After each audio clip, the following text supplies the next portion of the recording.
What is up, ladies and gentlemen? Welcome back to the Brandon Coin YouTube channel. Just for reference, it is July 23rd, 2022, and we're looking at another budget option for people to get into crypto mining, or if you're already into mining and looking to diversify a little bit or add to it. The prices on 1660 Supers it has come down, and they may be a good option for you. So let's take a look at mine and what they're mining and see if you're interested in getting one. So let me click on over here. And I have quite a few. This rig has 1, 2, 3, 4, 5 1660 supers. I have them all on Ethereum right now. They're doing 31.6 mega hash. These specifically have the Hynix memory, so you have to run a negative core clock on the memory. It's one of the only cards I know that you run a negative core clock instead of a positive core clock, or sorry, a negative memory clock instead of a positive memory clock. You still run a positive core clock, but clicking on over here to what to mine, they are only doing 65 cents a day before electric and 43 cents a day after electric cost if your electric's about 12 cents per kilowatt hour. But being that they are an NVIDIA card, they can mine other things than just Ethereum. Going down here, you can do some Kapow, which means you can do Ravencoin or Neoxia. Don't really know how to pronounce that one, but 51 cents a day on that and 45 cents a day on Ravencoin. Some BitTube Cash, 45 cents a day on that. 51 cents a day on Conflux. I know a lot of people like mining the Octopus. What's some other big ones? Zellhash, 43 cents a day. Beam V3, 40 cents a day. Bitcoin Gold. So Aeon, Beam or Beam Hash, Ergo. So they are fairly diversified. The wattage usage on them is anywhere from about 70 to 90 watts. What to mine is erring on the side of caution, putting the wattage use at 90 watts, but I think I have mine running a little bit better than that. I have mine at 78 and 82 watts, so every watt counts, especially in the summertime when you're trying to keep those cards running cool and costing as little as possible.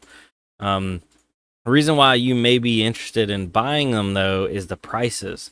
These cards were going for $300, $400, $500 whenever we were in full pump, but now they're coming down 150 bucks. Sometimes you can find them locally for even cheaper than that. I'd say they're a solid buy at the $100 or low $100 mark. I wouldn't hesitate to buy them at that.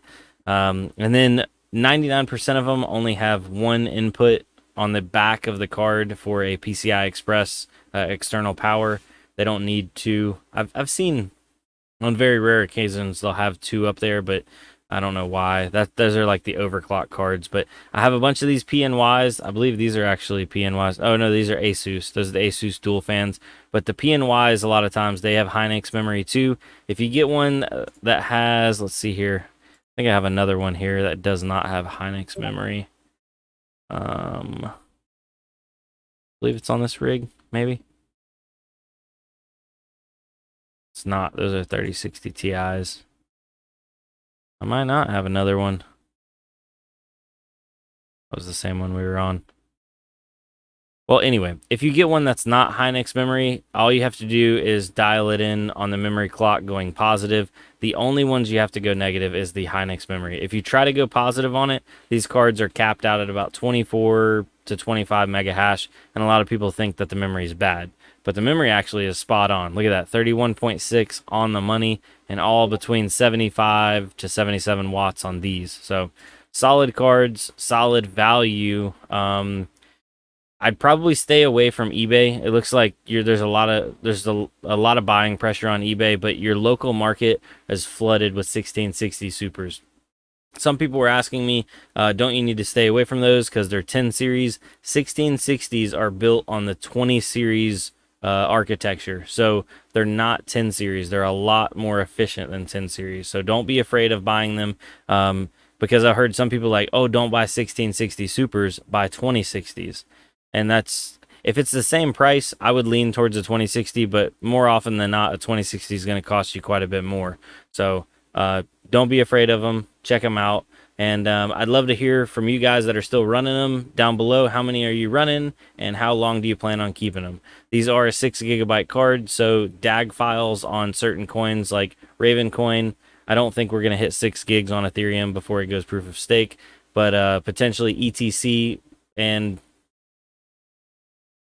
that's all I can think off the top of my head. But I don't think 6 GB cards are going to become irrelevant anytime soon. So I think we got years before we run out of that. Actually, let's see here. Raven coin DAG size 3.47 GB at the moment. DAG size calculator. Go to the estimator. DAG size calculator and calendar for miner stat. All right, going down to Raven coin. So Raven coin will hit 6 GB estimated on March 2nd, 2027. So these cards have a solid 5 years. In 5 years, these cards will be irrelevant. They just won't be able to keep up with the horsepower. So yeah, Ethereum, if we weren't going proof of stake 6 gigs, it would hit it on April 8th, 2024. So definitely Ethereum would be hitting it before anything else. What about ETC? ETC would hit it in 2032. So yeah, I don't think that's going to be an issue. So anyway, guys, thanks for watching. Thanks for coming out. I'd love to hear if you guys are running these, because these are some of my favorite low end or budget cards to get started on. So other than that, I'll see y'all on the next one. Adios.